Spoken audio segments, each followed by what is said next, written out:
अब हम देखेंगे बैंकिंग रेगुलेशन एक्ट 1949 कि रियल में जो ये एक्ट थे इसके प्रोविजन कंटिन्यूस चल रहे हैं। अब है पेडअप कैपिटल से रिलेटेड कि रियल में जो पेडअप कैपिटल एक बैंक की कैपिटल होती है उसके बारे में क्या प्रोविजन बनाए गए हैं कि बैंक को कितनी क्वांटिटी में एटलीस्ट कैपिटल को इशू करने का राइट होता है। Then according section it is totally related from the capital of a bank. धारा 11 जो है वो बैंक की पूंजी से रिलेटेड है कि रियल में बैंकों को कितनी कैपिटल रखनी पड़ती है।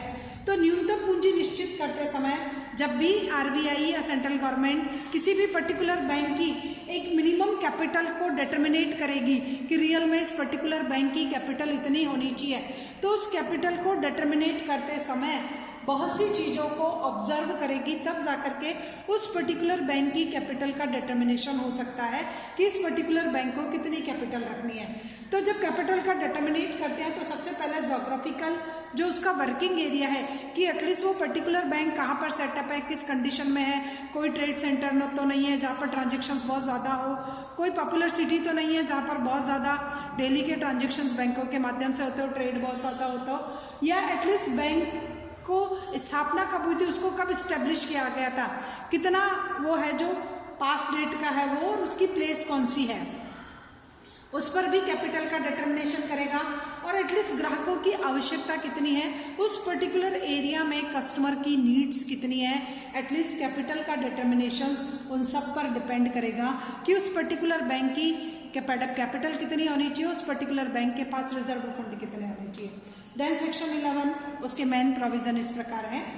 सबसे फर्स्ट ये है कि एक ऐसे बैंक जिनकी स्थापना 16 सितंबर 1962 से पहले हुई हो, इट मीन्स एक बैंक अगर इस डेट से पहले इस्टेब्लिश किया हुआ है, 1962 से पहले किया हुआ है, और having only one offices, one है उसका है जिसका केवल पूरे भारत में एक ही कार्यालय है, उसका एक ही ऑफिस है, और वो भी कलकत्ता और बम्बई में नहीं है, एक्सक्लूडिंग कलकत्ता एंड बॉम्बे, वहाँ पर अगर उसका कार्यालय नहीं है, then minimum capital is 50,000 rupees. तो उस बैंक की मिनिमम कैपिटल 50,000 रुपीज़ भी होगा तो हो जाएगा, बट डेट 16 सितंबर 1962 से पहले की होनी चाहिए। उसके बाद कह रखा है कि अगर बैंक है उसका कार्यालय एक से अधिक राज्यों में है, मोर देन वन स्टेट उसका जो है वो ऑफिस है उसके, बट कलकत्ता और बॉम्बे में फिर भी कार्यालय नहीं है, पूरे इंडिया में 2 राज्यों में है बट उसमें कलकत्ता और बॉम्बे जो है वो दोनों नहीं आते हैं, तो उसकी मिनिमम जो पेडअप कैपिटल है,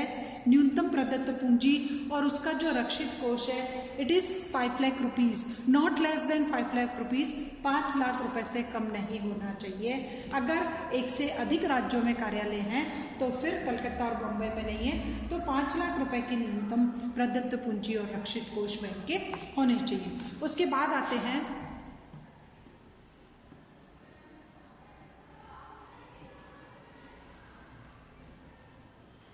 कि रियल में अब बैंक का जो कार्यालय है वो कलकत्ता और बॉम्बे में है, it means inside the country.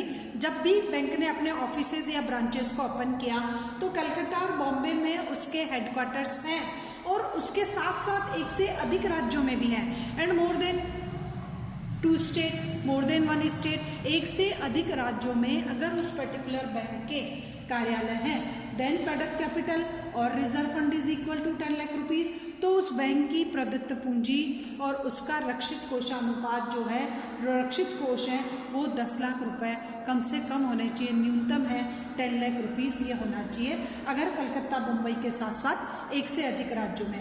अब है कि अगर बैंक की शाखाएं विदेशों में भी हैं, अगर किसी पर्टिकुलर बैंक की ब्रांचेस फॉरेन कंट्रीज़ में भी हैं but excluding Calcutta and Bombay, अभी भी हम कलकत्ता और बॉम्बे को छोड़ रहे हैं, भारत में है और विदेशों में है, बट भारत में कलकत्ता और बम्बई नहीं आ रहा और फॉरेन कंट्रीज इंक्लूड है, तो न्यूनतम जो उसकी पूंजी है, प्रदत्त पूंजी और उसका जो रक्षित कोषानुपात है वो 15 लाख रुपए होना चाहिए। भारत में है, विदेश में भी है, पर कलकत्ता बॉम्बे में नहीं है। पर सपोज कीजिए इंडिया में है, फॉरेन कंट्रीज़ में है, इंडिया में बैंक आपके ये बम्बई और कलकत्ता इंक्लूड है, बॉम्बे और कलकत्ता में भी उसकी ब्रांचेज है, उसके क्वार्टर्स हैं, हेडक्वार्टर्स हैं, शाखाएं हैं, ऑफिसेज हैं।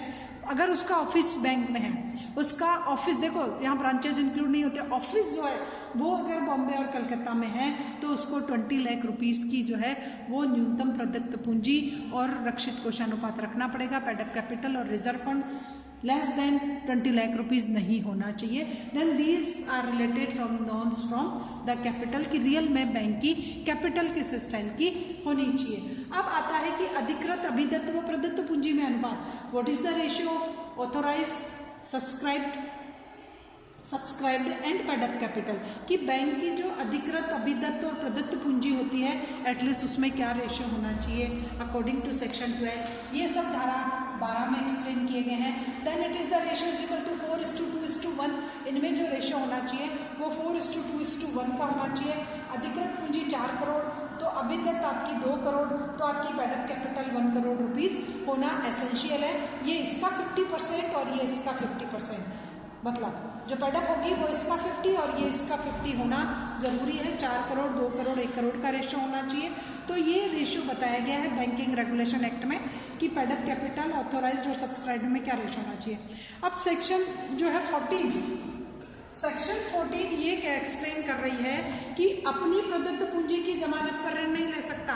इट मीन्स पेडअप कैपिटल को एज ए सिक्योरिटी के तौर पर यूज़ कर करके बैंक लोन इशू नहीं करवा सकती कि मेरी कैपिटल और मैं ही इसको एज ए सिक्योरिटी के तौर पर कहीं रख दूं और उसके बिहाफ पर लोन इशू करवा लूं। Then it is not possible, यह संभव नहीं होगा। कोई भी बैंक अपनी पेडअप कैपिटल को एज ए सिक्योरिटी के तौर पर यूज़ कर करके लोन नहीं ले सकता है। उसके बाद है सेक्शन 20, धारा 20 जो है वो रेस्ट्रिक्शन ऑन लोन से रिलेटेड है, ऋणों पर प्रतिबंध से रिलेटेड है कि एक बैंक किन किन को लोन इश्यू नहीं कर सकता है। यह भी बैंकिंग रेगुलेशन एक्ट में उसके भी प्रोविज़न है। तो सबसे पहला, बैंक अपने स्वयं के अंशों की प्रतिभूति पर ऋण स्वीकार नहीं कर सकता।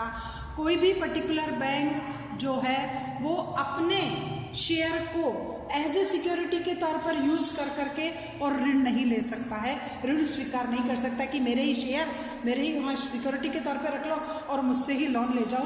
तो इट इज़ नॉट पॉसिबल, अपने खुद के शेयर को वो प्रतिभूति के तौर पर नहीं रख सकता। उसके बाद बैंक ऐसी कंपनी या साझेदारी फर्म के ऋण स्वीकार नहीं कर सकता जिसमें बैंक के किसी संचालक या कर्मचारी का इंटरेस्ट हो।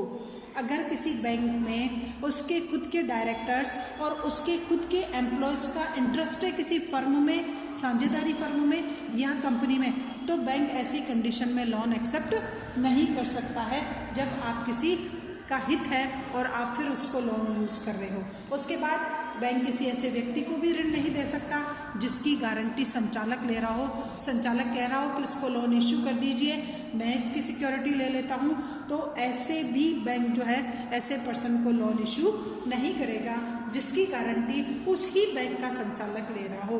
उसके बाद बैंक अपने संचालक को भी ऋण नहीं दे सकता है। कोई भी बैंक अपने डायरेक्टर्स को लोन नहीं दे रखा है। Then section 20 is related restriction on loans, अपने शेयर की सिक्योरिटी के तौर पर नहीं दे सकते।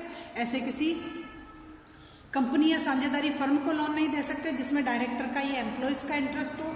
उसके बाद अगर डायरेक्टर किसी पर्टिकुलर पर्सन की उसकी गारंटी ले रहा हो तो भी आप लोन नहीं दे सकते हो, और अगर संचालक ऋण लेना चाहे तो आप संचालक को भी ऋण नहीं दे सकते हो।